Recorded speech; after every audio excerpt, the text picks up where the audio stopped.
President Trump's endorsements, particularly in Republican primaries going into 2022, is going to be essential for any candidate who wants to win. Well, so we're here with Corey Lewandowski, CPAC 2021. Theme is America Uncancelled. It's a very, very fitting theme for this year. You've actually started a new PAC, which former President Trump has endorsed now. And so what is the vision here? What are you looking at doing? Well, so there's a couple things. Look, the primary purpose working with the president is to make sure that he will have the resources necessary to continue to articulate his America First message to the American people. Because what we're seeing in the big picture is the cancel culture. It is the left, the tolerant left going after everybody. The tolerant left endorsing violence.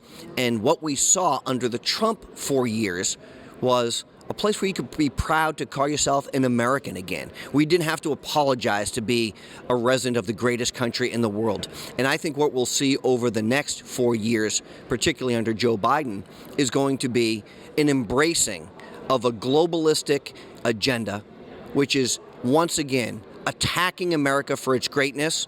And this PAC is going to make sure Donald Trump has the resources necessary to fight back on that leftist progressive agenda.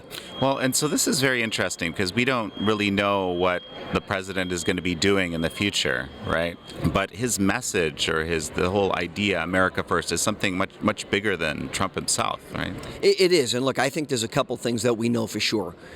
President Trump's endorsements, particularly in Republican primaries going into 2022, is going to be essential for any candidate who wants to win. We see that he's already endorsed one candidate in Ohio against Anthony Gonzalez, the Republican congressman who voted to impeach him. That's going to be the determining factor on the success, I believe, in that race for Congress.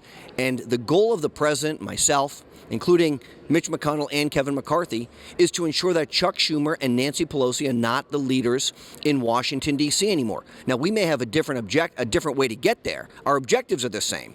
But it's very important that the America First agenda continues to be at the forefront of what the American people are talking about. So, right. I mean, you've been talking about, endorsing some of these primary challengers. I mean, for example, are you going to be supporting Max Miller? There's a primary challenger, right? You bet. Look, the president's already endorsed Max Miller in Ohio's 16th congressional district against Anthony Gonzalez. Catalina Luft in Illinois is running against Adam Kinzinger. Adam Kinzinger has been on the record saying that you have to impeach Donald Trump, a man who had already left office. He also voted to remove Marjorie Taylor Greene from all of her committee assignments. And what I don't understand is how these individuals, these members of Congress, stop representing their district and don't think there's any recourse at the ballot box, both in Ohio and Illinois. Those are districts that a Republican is going to win. That Republican will ultimately vote for a Republican leader to run the House of Representatives. So I don't necessarily believe we want to be involved in races where a Republican could win a primary but not the general election. We want to go after those Republicans in districts where we believe we can win the primary and the general election, because our goal is the same: retire Nancy Pelosi as the Speaker of the House. Well, okay, so it's interesting. And of course, one of the folks that I believe there's a lot of interest in primarying among the America First folks is Liz Cheney, right? How are people being kind of vetted for this sort of primary challenge? Do you have a sense of this? It's a great question, because what we have in Wyoming, which is a statewide district that one member of Congress represents the whole state, we've got 6, 7, or 8 candidates who all think that they're the best candidate to beat Liz Cheney. The problem with that is, in a multi-candidate field, the incumbent has an advantage: name ID, money, recognition, which means if we have 6 or 7 candidates running, she may have the chance to get through a primary. Now, I believe they're going to change the rules in Wyoming, and that would then require a runoff if you don't get over 50%. That's very good news for the Trump candidate. Now, the president will choose, I believe, and a small group of advisors will help him make some recommendations on who he ultimately endorses in that race. But I can assure you it will not be Liz Cheney. Well, so and who should we have on our radar, I guess, for people that will be basically trying these to primary some of these other Republicans? Well, look, I would look at the South Carolina race in the Rice seat. That's a race where it's a Myrtle Beach district. It goes up northwest from Myrtle Beach. It's a very Republican district, and a good, strong candidate can absolutely win in that district. I go back to Illinois. I go to Ohio and obviously Wyoming. Those right now are the priorities for the House. I believe if we win any or all of those in the primary, those candidates will go on to be the general election victor as well and help us ensure we have a Republican majority in 2022. So, of course, your PAC is going to be really pushing forward this America First agenda that President Trump, I guess, governed on, right? Now, I guess the question that I have is this the sole message that will unify this future Republican Party as you're envisioning it? Well, no, the message of the Republican Party has been and will always be smaller government, lower taxes, and less regulation. We have seen, Governor Noem talked about this yesterday, the government come in and take over our lives. First, they destroyed our economy, and then they told us that they were going to be the saviors. First, they told us 1 mask was fine. Now they tell us 5 is probably better. First, Anthony Fauci said, give us 15 days to flatten the curve. That was a year ago. And they're saying, even if you've gotten the vaccine, don't go see your grandchildren. I mean, every time they've given us advice, it's been wrong. And so the message of the Republican Party is personal responsibility. It is making decisions which are important to you that are going to affect you and your lives while giving you the opportunity to earn a living. People still have to go out and go to work every day. Our children still need to be in the schools to learn every day. And what we've seen from the left, and particularly from the government now, is they want to tell you what is best for your family. They want to determine when your children should go to schools, when the schools will open, how you can shop, which businesses are essential and which ones aren't. Look, Walmart never closed, and I'm happy for the shareholders of Walmart. But mom and pop store in the corner was forced to close because they were deemed non-essential. I don't think the government has any legal authority to tell you your business is or is not essential. And look, I'll tell you, I live in the state of New Hampshire. Some of the policies that those governments put in place there said, hey, you can open a restaurant, but you got to sit outside. Well, it's cold in New Hampshire. Okay, it's 4 degrees half the time. Do you really want to be sitting outside? But the restaurants had no choice, because if not, they were going under. And so we have to be vigilant in holding the government accountable, and that's part of what the Republican Party must do. Well, and so, we have this model in Florida, which obviously is very different from New Hampshire or New York, where I am these days. And just frankly, a lot of this is happening at the state level, right? So how are you imagining this at a federal level? Well, look, I think the federal government is completely broken, fundamentally broken. And what we saw under Donald Trump's administration was the cutting of red tape and the cutting of the bureaucracy and returning the powers to the states where it should be.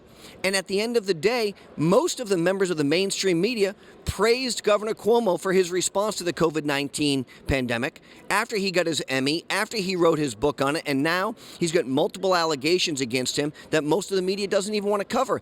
And by contrast, they chastise and they ridicule Governor Ron DeSantis in Florida. They chastise and they ridicule Governor Noem in South Dakota for the way that they handled it, because it wasn't the way the media wanted them to handle it. I think people are smart.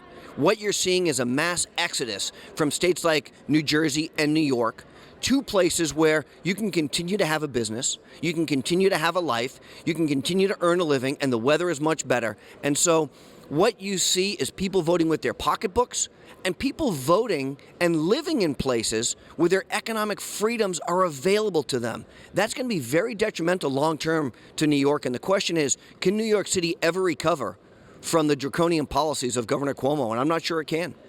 Well, we're seeing the kind of reality of New York, and it's certainly very, very difficult for a heck of a lot of local businesses, at least in my area in Manhattan. It's unbelievable. Look, I lived up on East 61st Street on the Upper East Side, and we had these great little restaurants you go to at night, a very small kind of community, even though you're in Manhattan. I had an apartment there on East 61st Street, and it was really a small town environment, even though you're in that big giant city. And all of a sudden, all those businesses, you go back to them, and they're either out of business, or they've had to change ownership, or they're asking you to sit out on the sidewalk when I go back there now. It's terrible what has happened to these small business owners. And again, The big businesses, they've been able to thrive and succeed because of their lobbying ability, because of their size and their prowess. I'm not knocking those guys. I want everyone to stay open. But my brother-in-law works at a supermarket. He was deemed an essential employee, so he went to work every single day because he had to provide that. And I'm glad he got to do that. But when you say that he can go to work, but others can't, there's something wrong with that. And our first responders had to go to work every day. But our teachers don't want to go into the schools and teach our kids anymore, then we can find them a new profession. There are more opportunities out there for them if they don't want to do that. I believe my 10-year-old learns best when he's in a classroom, interacting with his colleagues, interacting with his classmates, having fun and learning, and not sitting behind a computer at my home with 3 other kids who are all trying to do the same thing. It's a really, really hard thing, and the stress on the children, we've seen this, is astronomical. And it's a shame because some of these kids who don't go in the classroom are off the grid. They may never be seen from again. They're not getting the welfare check that they should get from the schools. They're not getting the meals that they should get. And so that should be the biggest concern, is making sure our children are getting what they need, even in a pandemic. So, as we finish up, let me, try to get a little intel here. Laura Trump for Senate. Is this happening? Look, I hope so. I'm a great fan of Laura. Her and Eric are amazing people. They've got 2 young kids. But here's what I would say to them. Why would you want to do this? Right? I mean, look, I love you. This is like if the dog catches the car, then what do? What if you actually go and win, which she would win? Then you got to serve. And my problem is Washington is so fundamentally broken that I don't know if it's a good thing anymore. And look, this is a guy who grew up loving politics. It's the only thing I've ever done. I have no tangible skills, so I get involved in politics, right? I couldn't do what you do every day. So my problem is you go to Washington, D.C., and then Mitch McConnell or some other leader tells you what committee you get to sit on, how you have to vote, you got to do this, you got to do that. Look, I think Laura Trump, and she would be an amazing United States Senator if she decided to run because she would win. She has more influence and more opportunity to drive a narrative today being on the outside than being stuck in a broken system.